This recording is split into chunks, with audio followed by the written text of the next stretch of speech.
Well, Lisa, it is so good to have you on here today. I have been looking forward to this conversation for a long time. And just to introduce you a little bit, Lisa is an author and a speaker. She leads Ministry Strong, which the vision of that I love, of just we are here to help people do ministry with integrity for the long haul, and how crucial that is. I mean, especially in our day and age. And so grateful for all that you're doing. But what I wanted to say that really has meant the most to me is that you and your husband have experience with church planting. Don't we look tired? It's been like 10, 11 years since retiring from it, and I'm still have bags under my eyes. Yeah, right. Still recovering. So, the great thing about that is I feel like that has engendered a certain sympathy for me and Sharon that has made you guys super supportive, which means the world to us. You guys are warriors. We love you so much. Also, it's just your family. We love you. You guys are also, the North Carolina connection is strong. Yes. Well, yeah. But, every time I look at your kids, I think to myself, that was our life. We had the 2 boys and a girl. Yeah. Sadie reminds me so much of Shay. That the whole situation. Yeah. I feel like you guys are living our life 15 years ago. So there's so many reasons to love you. Yeah. That's awesome. Well, we love that. And you've been such a huge gift to Sharon as well as a writer and a speaker. And so I know that relationship has meant the world to her as well. So thank you for that, and just the gift that you are. But looking forward to this conversation. As you know, this conversation around good baggage is looking at sort of the impact of our childhoods and difficult relationships, really in general, difficult things that happen in our lives and how that impacts our relationships now. And as I thought about kind of the different conversations that I wanted to have on here, and I thought about your work and The Hard Good, your most recent book,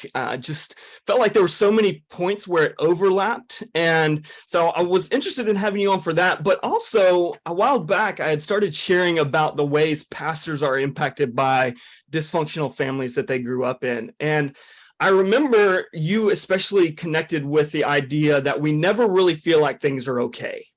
That it never really feels like things are really okay. And so just by way of getting into this, I'm wondering what connected with you about that and these conversations about the impact of childhoods on us now in particular. Yeah, I remember when I think Sharon told me that you were writing this book. I was so excited about good baggage because I think it is such a crucial piece of work. And then you began to share things, and I thought, oh, Ike, this is so dead on. Because for a long time, Ike, I have had this theory that before we step into pulpits and places of influence and things like that, that we really should go to some form of counseling. Yeah. Because so many of us, I would almost even say all of us, which I never like.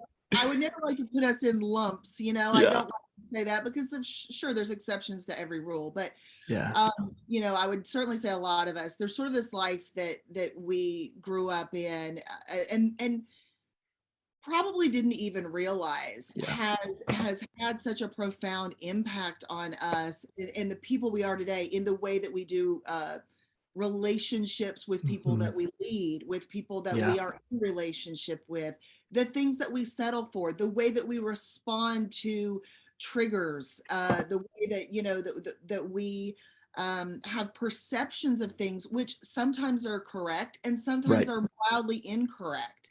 Absolutely. And so all of that plays into it. And a lot of that is from places that we experienced in our homes. And I think that we think, oh, I'm past that, or I'm grown now, or I dealt with that. And sure, even if we have dealt with that, right? Even if we have gone to counseling or we have journeyed through so much of that, that doesn't mean that those things don't still crop up at times. That's right. Or still affect us, Ike. And I think it shocks us. We think, oh, wow, that was a surprise out of left field that person brought out this in me, or this situation brought out this in me. And so I think it's a lifelong understanding that we go through our leadership and we say, remember, not as a place of, constant bringing up this constant thing that we feel overcome by or burdened by, but that it's a place of constant understanding to say, remember, this is where I came from, so Mhm. this might impact me now. And I Yeah. think that's super important. Yeah. Yeah, I mean, I think you're exactly right. I like to say that, bad feelings don't die just because we bury them, and I think the same thing is true with our childhoods. Just because we bury the impact of them doesn't mean it goes away. It just means they affect us in a way that we're less aware of. And so bringing those things to the surface, I feel like one of the things about the pandemic is it was kind of like this vice that just forced a lot of these things to the surface for us. And I know it did that for me, and kind of forced me to say, hey, I can continue to pretend like this isn't true or remain, just oblivious to them, but it's only going to continue to impact my life in negative ways. And so, yeah, exactly right. Well, in your book, you talk about you shared about the pain of losing your father, which I just appreciate so much and connected with personally as someone who's lost my father, the pain of that. And so the power and vulnerability is just incredible. But you said before that, you're not sure that you could say hard things could also be good. And in this book, you said, in fact, hard things are the key to our growth process. And so I was wondering if you could just share a little bit about that. How does that work? Can you lay out for us how hard circumstances are the key to our growth process? Yeah, absolutely. You just brought up the pandemic and how that sort of exposed us and made us, things came to the surface. Yeah. That happened for me too, Ike, when my Mm, father died. It was certainly the hard good concept and the grief of losing someone that was such an integral part of my life as a father is for any of us. But it was more than that for me. It was a layering, because there was a lot of complication in my growing up having my father as my father. He was this mm, bigger than life, powerhouse mm, orator who was also my spiritual leader because he was my yeah. pastor. And for lack of time to be able to really flesh this out, he was also indicted by the IRS. And so, Mm, you know, I grew up with this man who was a very complicated man. yeah. But then to further exacerbate things, I grew up with people saying, "You're so much like your father." And so Mm, grow up with that mark on you, which is meant to be a compliment in so yeah. many ways. It was meant to be this sort of compliment to say, I see that you have his gifting, I see that you have so many of his mannerisms, I see that you have that calling on your life. But my father also could be a very reactionary person. He was Mm. also very uh, volatile sometimes. He got Yeah. himself into a lot of jams. So Yeah. I heard that as, you could get in a lot of trouble if you give Mm, your life to ministry, if you mm, give your life to serve God in this way. And so here I see myself in my father in so many ways. I love him. We're extraordinarily close, but he's also extraordinarily flawed. And sure. so it's very confusing to someone you're confused as a child, because you're Yeah. like, so does this mean I don't I don't want to go into ministry? And I'll tell you, Ike, for Mm, so many years, I ran from the call of God on my life for mm, that very reason. wow. Because I thought, if I'm going to have to choose between loving Jesus and giving him my whole life and serving him with a pure heart, or crashing and burning and using him for a gift, I'm going to choose A over here, because Yeah. I don't want to end up like my dad. So I say all that Mm, to say this: when my father died, it was sorting through the natural grief that you go through, but it was also sorting through what I call the great 1-2 in complicated family relationships, mm, which is DNA and legacy. And mm, I had to sort through, okay, who am I apart from my father? Who am I apart from this sort of DNA and these DNA and legacy yeah. pieces that we all have to do? And so, um, it's interesting for all of us. I wish that an easy life would give us perspective. Right. But in reality, what we say so many times is, I want to be like Christ. I want to grow in my faith.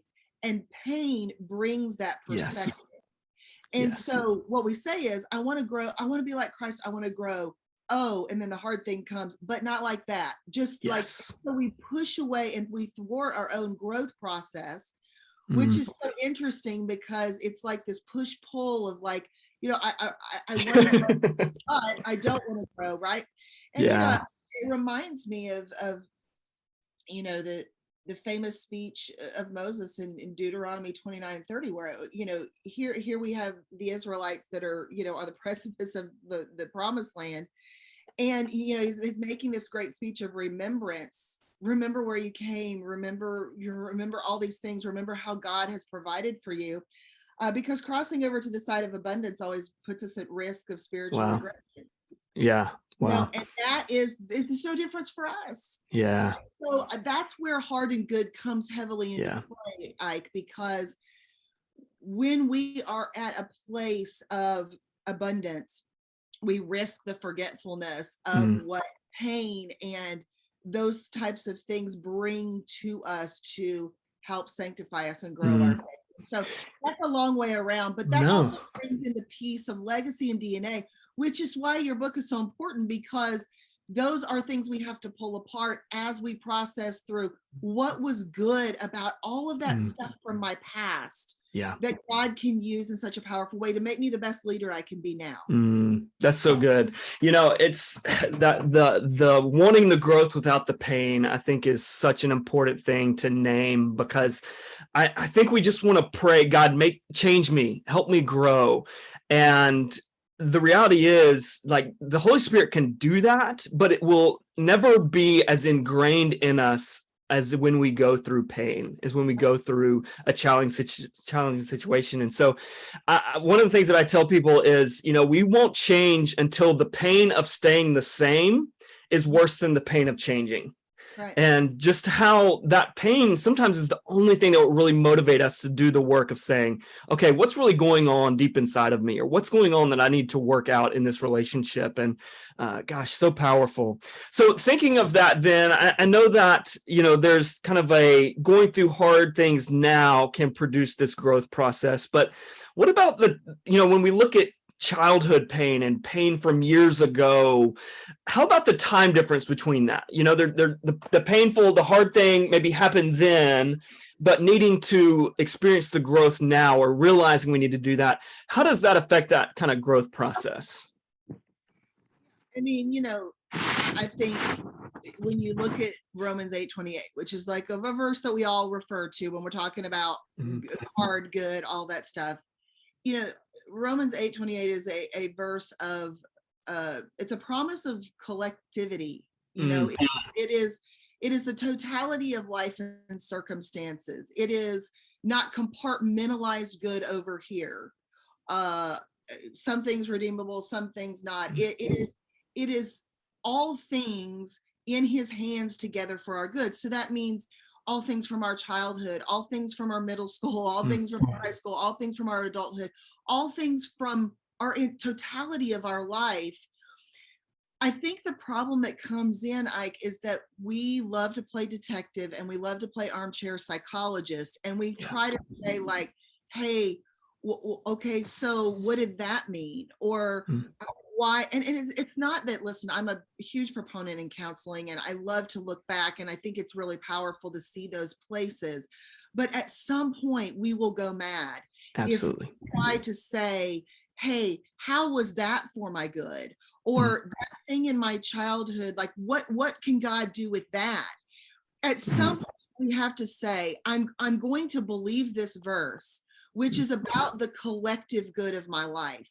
As many times, we might exegete this verse, we might like look into the whole thing, and we understand that it's not all things work out. We know that the verse doesn't say that. We preach that, but we still sort of believe that it but it really does mean this collective, all things work together. So it is about the collective of our life, and that does include our childhood. And so I think that's super important to understand that this is going to be a God understanding versus our understanding, to be an our trusting, God understanding process of collectivity in all things working together for our good. That's so good. And you're exactly right. There's always the danger of making too much of something. That's something, so I grew up in a family where there was alcoholism, and I'm always kind of investigating and kind of trying to discern, okay, what is the result of that and what's not a result of that? And there's times where I can make connections and understand it, but I always have to ask that question of, am I connecting it to that when it shouldn't be connected to that? And play, just so that it doesn't just always go back to that's why I'm this way, or whatever. And so that's super helpful. And I love, you're exactly right. We're still just kind of like, but it'll still work out for my good. Like, I'm just gonna, we default like unintentionally to believing that. I love, that's so good. Well, in that verse it talks about working out for good, and you talk about in your book the redefining good, and obviously that's in the title of this podcast and the title of the book. So what's wrong with our definition of good, and what's a better definition? Well, I think there's a lot wrong with our definition of good, because it's basically a cultural definition of good that we have adopted in our faith community. Once again, we are informed. We have the opposite informing. We are informed by culture rather than informing culture. And so it's when you think of the word good, it's typically a human measurement that involves material blessings, and it results in things like comparison and addiction to comfort and seeking surface level accomplishment. And so what happens is, if and when someone gets blessed, right? Yeah. If and when someone gets blessed, then we think they have the corner on good. We think they have the corner on good. So again, this equals human measurement, right? So this can lead to a lot of things. This can lead to disillusionment with God. It disappointment with God. Disappointment, disillusionment, those things are just basically conjoined twins. I mean, so there's that. And it can lead to comparison and jealousy with others. So there's just a myriad of problems that happens because of this idea that stems back to good equals tangible, usually material blessing. That's right. Some sort. And so then what happens is then our spiritual lives are relegated to lives of behavior modification that will reap rewards. That you will see tangible rewards for your behavior modification. And so then when hard things happen in our lives, we're convinced that we missed the memo on something. We are being punished for being bad, all of these things. But what we know from scripture is that actually that's not true at all. We know that good is really about growth. We know that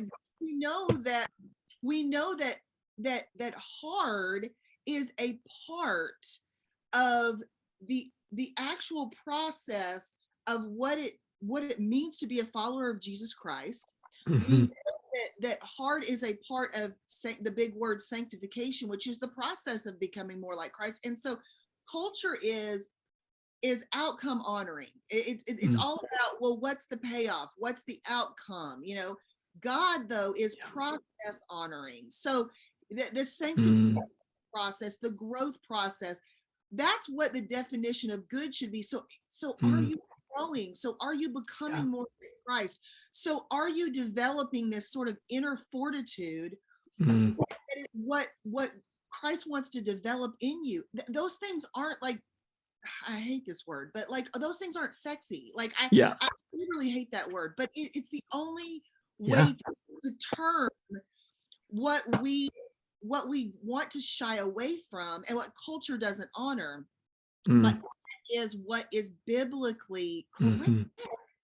And so, I mean, that's the thing. Otherwise, it's all about behavior modification. It's all about getting lucky. It's all about the right place at the right time. It's all about these things that sound great as sound bites that you think will work one way. If you push this button, it will result in this. The problem is those of us who have had our life turned upside down or something happened without our permission, we know that ain't even it. That actually happens. So Yeah. so this definition of good, just to say, it is a farce. And I think what will happen eventually, or I know what will happen eventually, is at some point this will be tested. And if you believe culture's definition, you will wind up understanding that it's not true, and you will either become sorely disillusioned, Mm. God, or you will just you will curl up in a ball and become very bitter and jealous of other people. Yeah, you're exactly right. The behavior modification thing, it twists the gospel, it twists obedience and the notion of obedience, but it also becomes a means of manipulating God. I mean, that's what we're trying to do, really, is manipulate God into a certain outcome for ourselves. And I love the idea of good, defining that as growth, because I think when it comes to baggage in particular from relationships, we tend to want to just either minimize whatever baggage we carry, whatever impact of our relationships that we carry. We want to like pretend like it's not there, or it feels shaming to talk about it. And so we just kind of want to say, yeah, I've dealt with that. But when we define good as growth and really kind of saying, okay, what are the good things that were actually packed in that baggage, in the things that I experienced as a child? What did that put in me that can lead to my growth now? It actually motivates you to want to go and do that hard emotional work of, man, what actually happened to me? And how is that continuing to shape me now? How is that continuing to inform me now? How is that shaping how I think about God and my relationship with God and how I react to God? If I had a difficult relationship with my father, how does that contribute to my relationship with God and how I see God? And ultimately, at the end of the day, what happens is, as long as we continue to ignore those kinds of impacts, then they will also continue to interrupt our intimacy with God, because we'll never have that relationship with God where we say, okay, God, I have to acknowledge that there's some things that I've transferred onto you because of how I interacted with my mother or my father or this, authority figure in my life as a child. And really, it ends up hurting us. We end up suffering the most because we miss out on the intimacy of our relationship with God. And so love that. That is super, super helpful.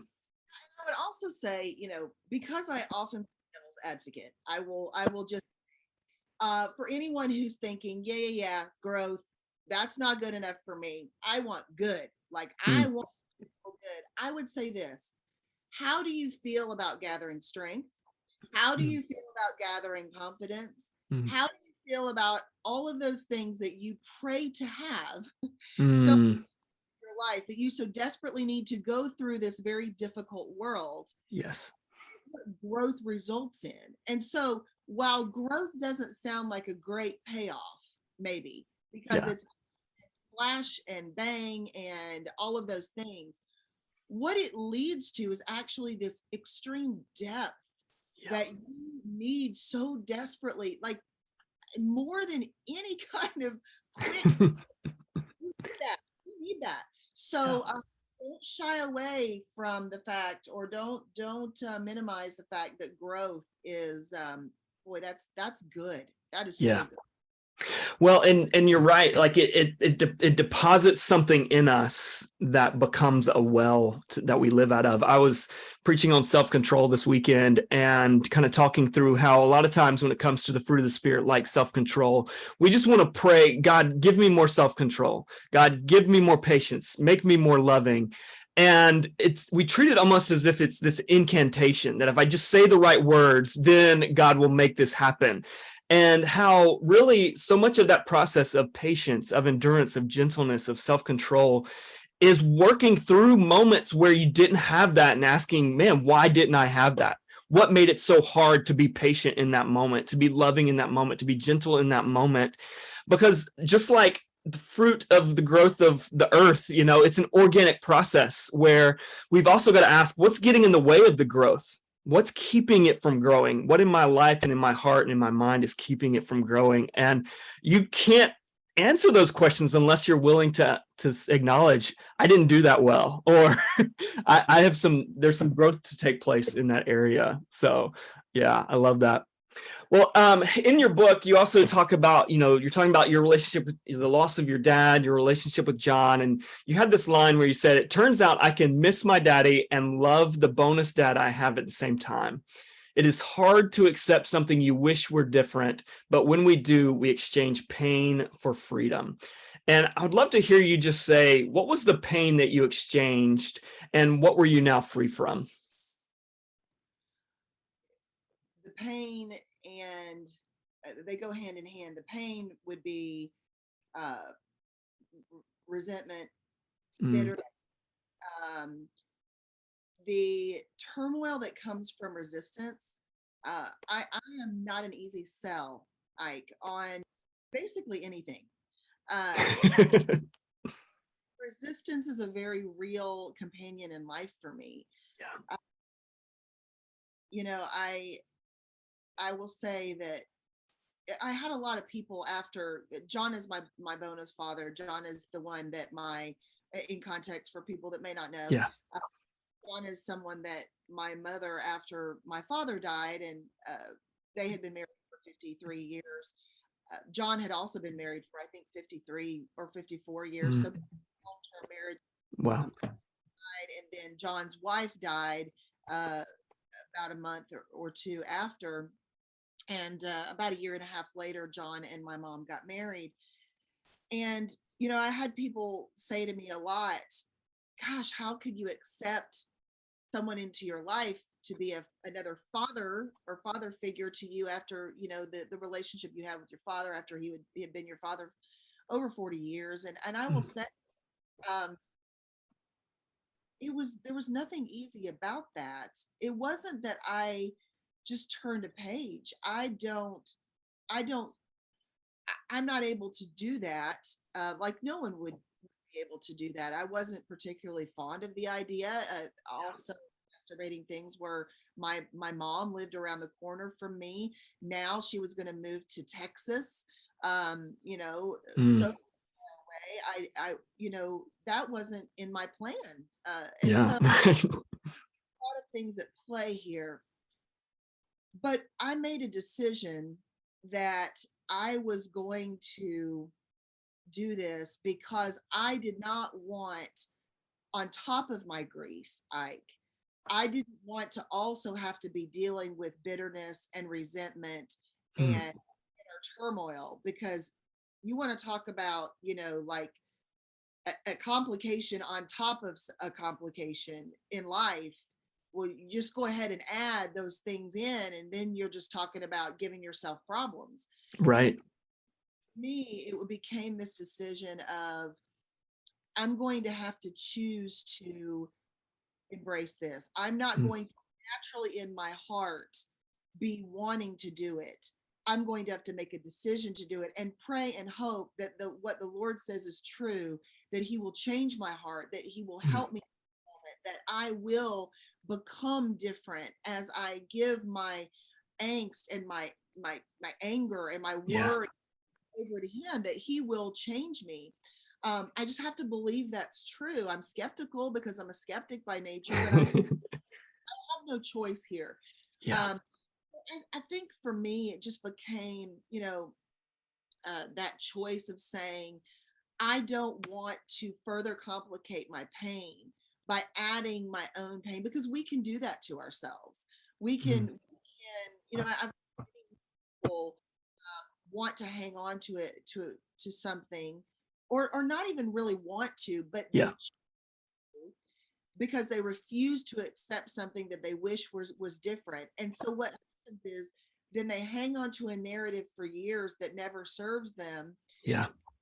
Only practical, Ike, but I just thought to myself, no, I don't need a complication on top of a complication. And so Yeah. I will just tell you, when you choose that, though it's hard, Yes. goodness of that is, you you actually give yourself a present, because you say, I'm going to refuse complication as I journey through this part of my life, which is grief and pain and whatever else, and I'm going to deal with that, but I'm not going to add to it. And do Yeah. yourself. That's so good. How then, thinking about people who grew up in a dysfunctional family or difficult childhoods, who may have things that they wish were different, wish had been different. Do you have any thoughts on how accepting that, or kind of what this kind of conversation around exchanging pain has to do with kind of what happened in our childhood, how accepting that can help us experience more freedom. Yeah, and I'm so excited for good baggage because I know that that's gonna help us even more. Like that's Absolutely. gonna be a great tool and resource for that. In the hard good in chapter 1, which is accepting things that you wish were something different, which was just a really important thing for me to write because acceptance is honestly it's interesting. It's the one piece that we need to do first, and yet we hang on to in the last. I talk about what I call the stifling what ifs. And I think for a lot of us, where we live, and they typically center on 3 what ifs. What if I, what if they, what if God? And so it's, what if I had done or hadn't done this or that, an action maybe, wish we had taken. What if this person hadn't done this to me or had done this, had protected me or had Mm, acted a certain way or hadn't done this? And then God, what if, yeah. what if God had given me this or hadn't, or, whatever the case may be. And we live there. It's in these what if scenarios. And so they're called the stifling what ifs because I think if we would all take our own inventory of how much time we had spent have given so much of our life to it. And Yes. the thing is, they are scenarios that literally don't change. They change not one thing. They change Yeah. literally not a single thing. And so, you know, I would encourage people to move, and I say this in chapter 1, move from what if to what is. Mm, And that's a very powerful shift with one letter, if F to S. And also on a practical note, I started doing something that I think was just really important for me, and that is just the practice of intentional being in a moment. Because one thing that I can do really well, is I can be way too far in the future. I think this is a problem mm, with I'm always like 10 years down the road. And I just don't enjoy the present very much. But one of the things I started doing was um, sitting, and the older I get, the less I say a lot of words in prayer, and the more I literally just mm, sit in. yeah. Um, so I just started sitting and just sitting with my palms up and saying these words to God. I'm here. I am Mhm. literally these 3 words. I am here. Yeah. Weird because I kind of started doing it as like, God, I am here, as if he doesn't know, but also it's intention. It's saying Yeah. I'm here to hear from you. But you know what was weird, Ike, is when I started doing that, it also was this powerful sort of statement of reminding me. It was the remembrance. It was Deuteronomy 29 and 30 saying, oh, I'm here. Like, God, you brought me through. Like, it became Mm, testimony as yeah. well. While I started off with the intentionality of practicing, intentional momenting, that's, Hmm.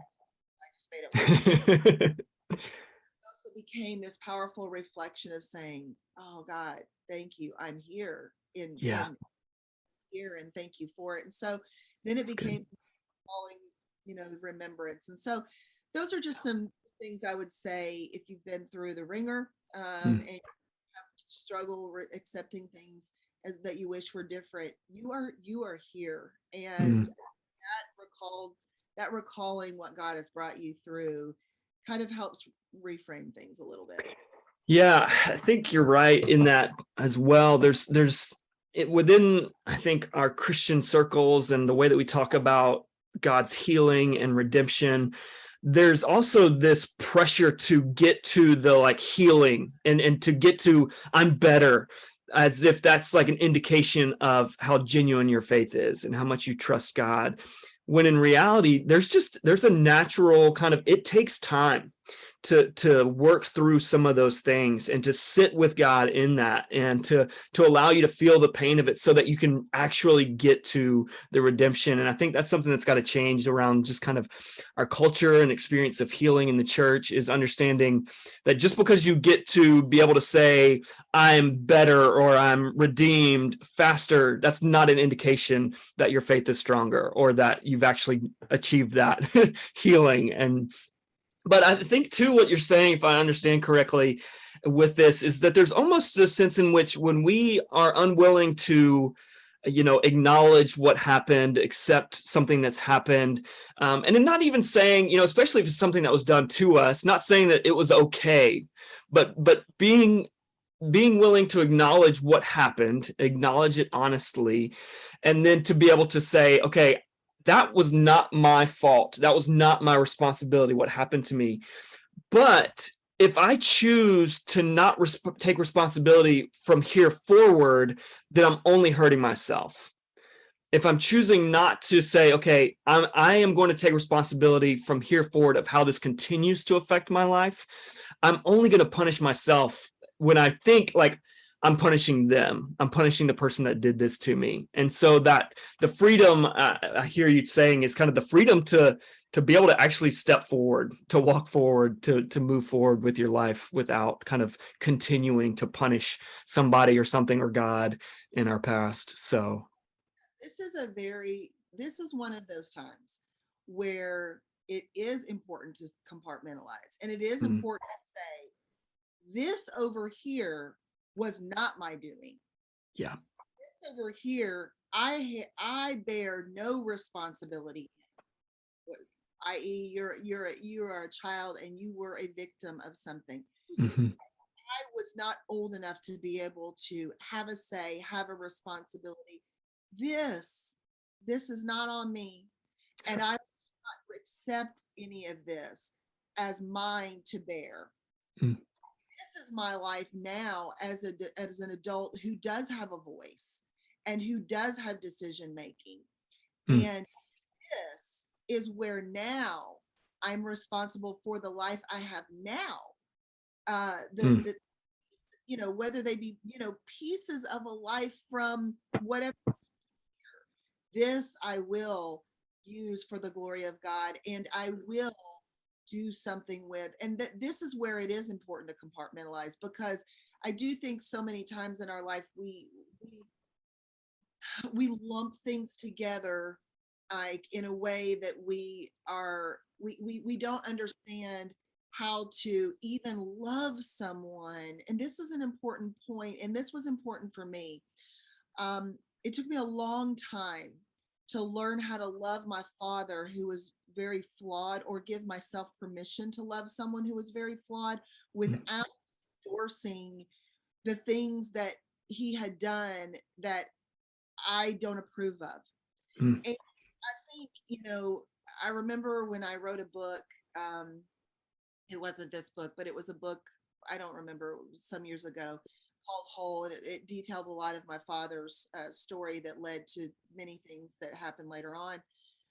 And I remember I got an email from a girl who wasn't a fan of my dad, and she had been a part of one of his churches, and she was really just kind of venting about some things. And I remember thinking to myself, because when you're tied to someone who has made some very public mistakes, or mistakes that have gone public, and I don't know. Yeah. And my father also had some secrets that I didn't know anything about. When you are tied to someone like that, you often feel the scrutiny, the weight, the shame of the sins of the father. Yeah. And so there came a point in time where I even felt like, am I allowed to love him? Mm. Am I allowed to say that I loved him, to say that he was super important to me? And I just remember that the Lord and I worked through that. And I thought, I am allowed to love someone complicated. I am allowed to have the memories that I had because they were good and sweet memories, and they were true memories. Hmm. Uh, were they were they under some type of an impression that wasn't completely the person that I thought? Yes. But they don't change the memories. Yeah. They memories. And do I wish that maybe I had more information? I don't know. I maybe yes and no. If Yeah. it have changed memories, maybe it would have. The Lord knows it all. Yeah. And I'm at peace with the fact that I didn't know everything. Even when I wrote my books, I didn't know everything. Yeah. And, and I think we have to come to peace with with loving someone that's complicated and giving ourselves permission for that, giving ourselves permission to not have known everything at the time. Hmm. Maybe that's listening right now and sets them free in a way. I sure hope so. I think you're exactly right. I think that'll be such a helpful word for people to hear. With my dad who struggled with alcoholism, I think there was a season of my life, honestly, where I also wondered, is it betraying my mom if I love my dad? Is it okay to acknowledge that my dad genuinely communicated love for me? It didn't mean that he always treated me that way, but I believe that he loved me. And as an adult now, being able to understand, gosh, life is complex. Parenting is complex, pain and stress and all of this is complex. And so being able to acknowledge that and say that, I think is an important part of the healing process. So Lisa, that is so good. I want to end with this beautiful line that you wrote in the book that when I was reading, I was just like, gosh, you said, we want the benefit of a seasoned life without the seasoning. And I love that. I'm wondering if the hard things in childhood fit the metaphor as seasoning as well. What do you think? I think yes, but with a caveat. Okay. Again, God can and will redeem anything, Ike, as you and I both know and believe and preach. A hard thing in our life, even from the earliest age, is in a way a seasoning throughout our life of who he shapes us to be. Mm. Uh, at the same time, I think I would never think of or even look at a child and think, wow, this is a seasoning moment, So because good. Yeah. oh, we're as children, we just don't get to choose those things that happen to us without our permission. Yeah. And I think that, you know, I guess I would say that those experiences that shaped us so early, um, that are not what God wanted either, when we had no say and we had no That's right. choice. Those are, to me, even when, despite situations and circumstances, Yeah. I believe that God is, we know this from scripture, that he is especially tender to not only children, but to the weak and powerless. And so I love knowing that, because I think, especially those of us who have had childhood trauma, uh, God just, God just wants to use those things in such a powerful way in a redemption piece. So Yeah. would I think I'd reframe that a little bit, and I would say, even in the injustice in your childhood and the injustice of your childhood hardship, Christ is ever redeeming it. Yeah, gosh, yeah, so good. You're exactly right. And I'm glad that you added that caveat. I think that's always an important piece in there. And, in the book, I talk a little bit about how there is this idea of like everything happens for a reason, or, God allowed me to go through this. But all of those feel somewhat manipulative theologically when it comes to, but God still gets to be the hero of that. And so it's like, did God do that to me, let that happen to me just so he could be the hero of this? It's just so unhealthy. And instead recognizing that a part of sin is that we are broken by other people's sin, but it's not beyond God's healing. And yeah. Well, Lisa, thank you so much for your time. I have just so enjoyed this conversation. I'm wondering, where can people find you online? Where you want people to connect with you? Super easy, lisawhittle.com. Awesome. Well, Lisa, thank you so much. You were such a gift to the church and to us personally, and so thankful for your time.